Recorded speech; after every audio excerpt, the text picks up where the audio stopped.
E aí, pessoal, tudo bem? Bom, hoje a gente não vai conseguir ter aula presencial em função de que eu estou com Covid, terminando já o isolamento, mas ainda não é seguro eu estar na universidade. Então, eu estou gravando essa aula, que ela é bem importante. A gente vai dar continuidade sobre esse tema na próxima aula, então a gente vai ter a oportunidade de discutir presencialmente sobre esses conceitos. Mas gostaria que vocês assistissem a uma aula curta, onde eu só coloco os principais conceitos sobre a adultez emergente. Na última aula, a gente fez uma revisão, né, sobre toda essa questão da infância e da adolescência. Então, agora a gente dá o start para entender como é que é esse período de adultez, para depois a gente falar da velhice. Então, eu vou compartilhar alguns slides com vocês. Além dos slides, também tem o texto no Moodle, então peço que vocês também deem uma olhada e consigam aí na próxima aula tirar suas dúvidas em relação a isso. Então, o que é essa adultez emergente? É um período que é considerado recente na ideia do ciclo vital, porque antes era adolescência e ia direto para a adultez.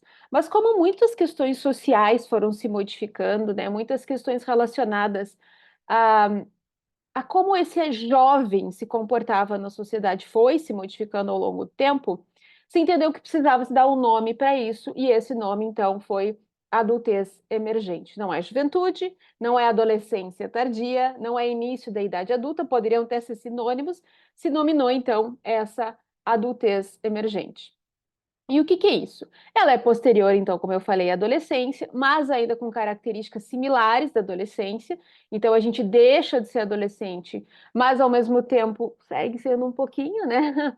A gente ainda está tentando entender qual é essa nova identidade, e o período cronológico é dos 18 aos 25 anos. Amplamente reconhecida hoje como uma fase distinta do desenvolvimento, então ela não existia. Ela foi construída a partir, como eu falei, dessas questões mais sociais, e os 25 anos acabaram se tornando um novo ponto de mudança, um novo ponto de mutação na idade das pessoas, porque é só a partir deles que agora as pessoas têm se casado mais, têm tido mais filhos, têm feito escolhas profissionais talvez mais duradouras. Antes era muito mais jovem, se a gente olhar, talvez para a minha geração, mas a geração antes da minha em especial, as pessoas aí de uns 60 anos, 70, elas vão ter os 18, 19 anos como uma idade muito importante. Agora a gente tem isso um pouco postergado. Como é que então esse processo, como é que a gente entende isso, né? Esse adultez emergente, né, essa fase, foi observado em países primeiro mais industrializados, tanto é que no texto que é colocado para vocês fala um pouco sobre disso. Há um avanço do uso de métodos anticoncepcionais, avanços tecnológicos, maior dedicação à qualificação profissional, a mulher no mercado de trabalho, modificando um pouco como é que a sociedade acaba se desenhando, principalmente em relação a estruturas familiares. Botei ali os avanços tecnológicos porque a gente vem sofrendo essa questão da transformação digital e ela é impactante e imponente também nesse sentido. Postergavam a adolescência, mas apresentavam características de adultos. Então, a ideia também, antes se tinha uma ideia de continuar adolescente, mas não era mais adolescente, ou já chamar de adulto, mas não era adulto. Recebem maior liberdade nos campos centrais das suas vidas, como empregos e relacionamentos amorosos. Então, entre os 18 e 25 anos, a gente vai se inaugurando nessa parte mais amorosa, talvez mais séria, alguns antes, claro, mas é o que geralmente acontece, e principalmente em trabalho, são as nossas geralmente primeiras experiências laborais, ocupacionais, onde a gente vai arriscar, então, começar algum tipo de trabalho, seja na área que a gente vai dar continuidade depois ou não. Esse termo ele começou no hemisfério norte, nos países desenvolvidos, porque eles viram que os jovens, né, dedicavam muito tempo ali aos estudos, postergavam a vivência de matrimônio, maternidade e paternidade, e exploravam diferentes oportunidades laborais. Então a gente tem aquele clichêzão, né, americano de ir para a faculdade, sair da casa dos pais, vai para a faculdade. Eles têm um marco aí muito importante. Em países em desenvolvimento como o nosso, a gente sabe que não é assim, né? A gente tem muita desigualdade social, a gente tem uma inserção no mercado de trabalho cada vez mais cedo, então a gente tem pessoas às vezes de 13, 14, 15 anos, os jovens aprendizes já no mercado de trabalho, arcam com o próprio sustento, auxiliam, né, financeiramente a família e permanecem muito mais tempo na casa dos pais, até como uma questão de economia, por mais que às vezes já constituam família, mas há uma tendência de ficarem mais nas casas dos pais. Então a gente tem dois desenhos muito diferentes, mas que ainda assim, mesmo com essas diferenças, se optou em chamar tudo de adultez emergente. Então, esse desenvolvimento psicossocial, como é que ele acontece nessa fase? Então, há uma continuidade e uma mudança. Então, é esse conflito que Erickson coloca. Há uma crise de identidade, ela continua, né? Porque a gente vem da adolescência com essa crise: quem sou eu, o que que eu gosto, o que que eu quero. Escolha e construção dessa identidade vocacional, de gênero, religiosa, política, quer dizer, eu paro de ter que obedecer, né? Eu paro de ter que ir segundo os princípios de quem me criou e posso começar a dar voz para o que eu quero. É um estágio crítico para a construção de recursos, né? Como eu falei, a gente está se aventurando por questões ocupacionais e novas dimensões da personalidade podem aparecer, muito conectado com a ideia da TCC, da terapia cognitivo comportamental, que a gente não tem uma construção de personalidade só na infância e adolescência, a gente tem isso ao longo da vida inteira, e esse é um dos pontos também centrais dessa construção de personalidade, porque onde eu vou colocando ali mais de forma firme esses pontos de identidade, e isso, claro, vai influenciar na construção da minha personalidade. Tem também, Erickson coloca esse conflito entre intimidade e isolamento, então, ao mesmo tempo que vai ser bom eu ficar mais quieto, vai ser bom eu estar entre as pessoas. Então, amizades próximas é o máximo de significância. Eu quero estar junto, quero achar alguém que coincida comigo no sentido de afeto, né, emoções, então, prazer sexual, enfim, onde eu acho todas essas afinidades. A coabitação, às vezes, não é um fator protetivo, então eu morar com alguém não necessariamente vai me fazer bem, isso vai depender de pessoa para pessoa. Conflitos em relacionamentos íntimos podem começar nos amorosos e podem se definir em questões familiares, quer dizer, eu saio de casa para não ter que mais lidar com pai, mãe, enfim, ou alguém com que eu tinha um conflito grande.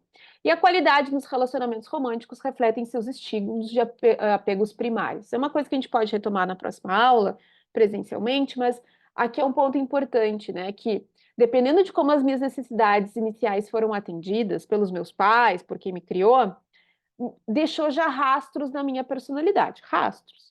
E agora, nessa idade, eu vou reforçar ou não esses rastros. Quer dizer, se lá na minha infância eu era uma pessoa muito mais dependente, talvez aqui eu tenha a oportunidade de não ser mais assim. Mas a minha tendência vai ser buscar relacionamentos onde eu me coloque no papel mais de dependente.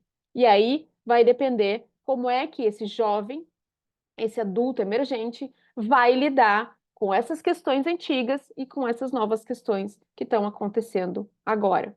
A relação com os pais, ela é importante quando ela existe, porque eu gosto de dizer que nem toda família é boa, ajuda, tem reforços construtivos, né, no sentido de apoiar esse jovem. Então, esse apoio da família é importante, mas nem sempre ele existe, e às vezes é melhor que não exista, inclusive. Há uma separação completa das duas gerações, né? Porque às vezes muitos pais, avós, tios, enfim, quem criou tem essa dificuldade de dar essa independência para esse jovem, então às vezes o jeito é cortar. E os pais assumem um custo da faculdade, de moradia, se é que tem essa condição, senão o próprio jovem vai tentar se virar e conseguir esse sustento para fazer faculdade, se for possível, né? A adultez emergente, então, tem 5 distintas dimensões que eu vou falar um pouquinho delas para vocês, né? Exploração de identidade, a ambivalência, a instabilidade pessoal e profissional, o foco em si mesmo e a visão de possibilidade e esperança para o futuro. Então, como é que se resume essas 5 dimensões que são tão, tão importantes, né? Se a gente olhar para a exploração da identidade, é uma pessoa que está mais aberta a diferentes tentativas, a relações amorosas, a trabalho, a educação, a viagens, se for possível. É uma idade maravilhosa, né? As possibilidades estão aí, então por isso que está ali essa coisa de ter as possibilidades, busca por significados da vida do indivíduo, sobre crenças, valores. Então, quem é a Karen, afinal de contas, né? Não é a Karen filha do fulano e da fulana. A Karen. Quem é a Karen? Quais são os seus valores, né? Em terapia, a gente trabalha muito isso com os pacientes, né? Valores, senso de identidade, autoconceito, autoimagem, né? Além de aprender a pensar por si mesmo, né? Eu não preciso que os outros me aprovem. Claro que é bom quando alguém consegue me apoiar, mas a aprovação é diferente, né? Então também vão surgindo algumas diferenças aí. Necessidade de testar as várias possibilidades da vida. Então, essa é a maravilhosidade dessa idade, né? Da gente ter muitas possibilidades e ter a liberdade para fazer essas apostas, para testar. E maior independência dos pais, mas ainda não apresenta uma estabilidade no emprego e nas relações amorosas. Aprende melhor sobre si mesmo ou sobre si mesma, entende melhor as suas habilidades, os seus interesses. Então, esse olhar, por isso que é aquele foco em si, né? Esse olhar para si, tem que ter. Quase egoísta, mas tem que ter. Na vida inteira, a gente tem que estar num olhar de muito, numa colocação alta ali do pódio, né? De primeiro lugar, se for possível, mas a gente tem que estar se olhando, tem que estar se cuidando, né? A gente tem que estar identificando as nossas necessidades para então ver como é que elas podem ser atendidas. Ninguém adivinha. Se eu não souber quais são as minhas necessidades, ninguém adivinha isso por mim, né? A exploração ocorre muitas vezes através da brincadeira e da diversão, antes de realmente assumir uma responsabilidade. Ah, vamos morar junto, ah, eu vou fazer um estágio, né? As tentativas que são comuns dessa idade. Passa a ter a oportunidade de clarear os seus interesses e consegue focar-se na constituição da sua identidade. Então, quanto mais próximo aí dos 20 e tantos anos, mais essa identidade está um pouco melhor formada. Não se sente, né, a coisa da ambivalência. Não sou adolescente, mas não sou jovem, não sou adulto, não sei o que eu sou direito. As características referem-se aos dois estágios, de todos os sentidos, cognitivo, físico, social, enfim, fica tudo meio misturado. Para tornar-se adulto, precisa aceitar responsabilidades para si mesmo, tomar decisões independentes e, claro, com o tempo, se tornar independente financeiramente. Então, eu acho que principalmente esse primeiro, né? A gente aceitar chegar numa idade em que a gente entende que cada decisão que eu tomo, ela vai ter consequências. E se eu consigo olhar um pouco, a gente não consegue prever tudo, mas se eu consigo olhar um pouco para essas consequências, é tomar essa decisão sabendo que às vezes eu posso até me dar mal, mas eu vou encarar mesmo assim, eu vou seguir mesmo assim. Então, eu acho que isso é um ponto importante que a gente vai chamando de maturidade com o tempo, né? Vou fazer isso e tô pronta para o que vier, né? Essa instabilidade também no sentido de que explora inúmeras opções de vida, depara-se com o medo da escolha, porque, né, fazer tantas escolhas, ter tantas responsabilidades de uma hora para outra não é tão simples. Necessidade de constantemente revisar seus planos, e isso também tem a ver com flexibilidade cognitiva, córtex pré-frontal, funções executivas que a gente vai ver, a gente tem no slide, que vai exatamente terminar de se formar por essa idade. Então, quanto mais flexibilidade cognitiva eu tiver, psicológica, né? Eu entendo que se não der, tudo bem, não deu, e deixa eu entender por que que não deu, e deixa eu tentar de novo. E não se deprimir, não olhar a instabilidade como negativismo, que é o próximo item. É muito diferente. A incerteza do negativismo, né? Ou a instabilidade do negativismo. Planos sempre dão certo nem sempre dão certo e exigem mudanças de estratégias, de ideias, enfim. Então, não se deparam mais com as regras de pais e professores, não têm obrigações com terceiros, né? O foco em si mesmo fica muito determinado por isso. Há uma possibilidade de fazer as suas próprias escolhas, ainda não constituíram família, pelo menos a maioria, e isso dá uma grande liberdade de testar, de tentar, de se jogar no mundo. Não possuem um trabalho estável, o que também dá essa liberdade. Acho que a geração que a gente tem hoje, entre os 20 e tantos anos, não tem mais essa necessidade de um trabalho estável. É uma geração que muda muito de trabalho de acordo com as suas necessidades. Não é como a minha ou como a anterior à minha, que tinha que ficar, tinha que permanecer num trabalho, fazer uma carreira. Acho que as pessoas mais jovens hoje têm uma liberdade em relação a isso muito saudável, inclusive, eu diria, de poder ir reavaliando. E avaliando onde é que as necessidades vão sendo satisfeitas, financeiras, emocionais, enfim. E a experimentação das possibilidades, né? Se perceber otimista, acreditar que pode alcançar o que quer, se deparar com inúmeras atividades paralelas, isso às vezes é que sobrecarrega. Eu tenho tantas possibilidades que é ruim às vezes ter tantas possibilidades. Mudanças de seus ideais, dos seus valores, das suas crenças, também essa grande liberdade que a gente tem a vida inteira. A gente pode mudar, né, qualquer coisa a vida inteira, mas há uma idade em especial que a gente tem grandes mudanças às vezes em relação a isso, né? E o desenvolvimento físico, a gente não tem doenças graves, significativas, né? A saúde de muitos pode até não ser tão boa, enfim, mas não há um surgimento de doenças crônicas. como diabetes, hipertensão, artrite. Exames para identificar, inclusive, essas doenças são só mais tarde, como para rastrear qualquer outro tipo de doença, é a partir dos 40, 45 anos, enfim. Córtex pré-frontal agora que começa a terminar de se formar, então não está totalmente amadurecido. E tem o lance da altura, né? Que para meninas, geralmente, elas alcançam o máximo de altura com 16, os meninos com 18, mas é mais uma questão física e geral. A gente tem aquela questão de ser mais atraente do que na adolescência, né? Porque na adolescência todo mundo é meio desengonçadão, todo mundo é meio esquisito, e aí a gente vai melhorando, diríamos assim, com o tempo. E aí, quando a gente está nessa idade, seria esse pico, assim, de beleza, de atraência que a gente acaba tendo em relação a se sentir mais atraente e se ver mais, se sentir mais atraído também pelas outras pessoas. E com vitalidade e impulsos de interesses sexuais aí que a gente vai definindo, né? No que nos dá prazer, do que a gente realmente gostaria de focar a partir de agora. Gastam mais dinheiro com roupas e sapatos, o próprio corpo, objetos de seu interesse. Então, claro, né, tem essa coisa um pouco da vaidade, né? É um sistema sexual reprodutivo mais eficiente. Então, queira ou não, é uma idade, né, onde a questão da fertilidade ela está no seu auge.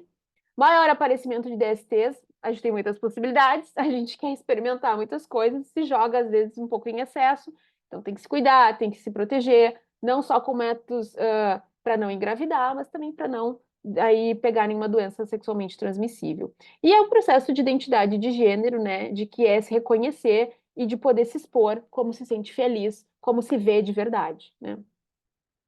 Maior taxa de transtornos mentais, se a gente olhar no DSM, essa faixa etária é onde os transtornos mentais mais afloram, não é um, praticamente todos, entre os 18 e os 25 anos. Um destaque para os transtornos de humor, em especial a depressão, e para os transtornos de ansiedade, em especial para o pânico, além do TEPT e do toque, e a esquizofrenia também aflora muito nessa idade. Se torna mais evidente nessa fase as frustrações amorosas, isso vocês devem ter já percebido, talvez, e tomara que não, mas geralmente. Gravidez indesejada, instabilidade de trabalho ou de, né, questões ocupacionais, menor rede de apoio, eu estou mudando amizades, eu estou saindo de casa, às vezes a minha rede de apoio não é tão boa, uma possibilidade maior de uso de substâncias psicoativas, é uma idade onde substâncias mais pesadas são utilizadas, então cuidado com as experimentações, com as explorações em excesso, né? A gente nunca sabe se a gente tem essa tendência a acabar ficando dependente de uma substância e pode pegar de jeito, né? Comportamentos de risco e a entrada da faculdade para quem consegue conquistar essa parte, né? E o desenvolvimento cognitivo, então a gente tem esse pensamento pós-formal, é o mais alto nível de pensamento, é o quinto estágio do desenvolvimento cognitivo, o quarto estágio do Piaget, que é o pensamento operacional formal, é um pensamento mais prático, flexível, dialético, né, que tenta ponderar, considerar, integrar questões conflitantes, soluciona problemas, antecipa dificuldades, claro, cada um com as suas habilidades, né, gente? Cada um com a sua possibilidade de ser flexível, dialético, como ele está se colocando aqui. Mas tem gente que é mais, tem gente que é menos. Necessidade de gerenciar o tempo com autonomia, né? Agora sou eu que mando em mim, sou eu que tenho que comer na hora que eu achar que tem que comer, estudar na hora que tem que achar que tem que estudar, enfim. Né, se vocês olharem para a universidade, entrada na universidade, ninguém fica mandando vocês nada, né? Os professores têm uma missão de entregar conteúdo, mas vocês constroem o curso de vocês. Vocês constroem que tipo de curso de psicologia efetivamente vocês vão ter, porque depende da curiosidade, das leituras, do quanto conseguem discutir. E não estou falando para quem tem mais tempo ou menos tempo, é envolvimento, é qualidade, não quantidade. É qualidade de envolvimento que a gente tem com o curso, né? E a ideia de um pensamento subjetivo, né, experiências e percepções associado a um pensamento mais objetivo. Então, a gente tem também questões de religiosidade, espiritualidade, moral, que nessa fase, como tem tanta coisa acontecendo, não é o forte, não é o foco. E a educação superior, para quem consegue, né? A gente é muito privilegiado, eu porque fiz um ensino superior, vocês porque estão na universidade, quem consegue chegar em ensino superior, então, ter essas mudanças na forma de ensino e promover, e, claro, um desenvolvimento cognitivo. Então, da gente realmente se sentir privilegiado, agradecido e aproveitar essa oportunidade que é ter essa possibilidade do ensino superior, né? Aqui as referências que vocês podem ter essa curiosidade, ir além e tal, que estão citadas aqui nos slides. Então, a ideia era só trazer para vocês os principais conceitos, as questões essenciais no sentido de entender o que é uma adultez emergente, e na próxima aula a gente retoma alguns conceitos e discute a questão do adulto emergente na América Latina. Já que eu citei que é um pouco diferente de países industrializados, de primeiro mundo, como é que é aqui na América Latina? Tudo bem? Um abraço, gente, até a próxima aula.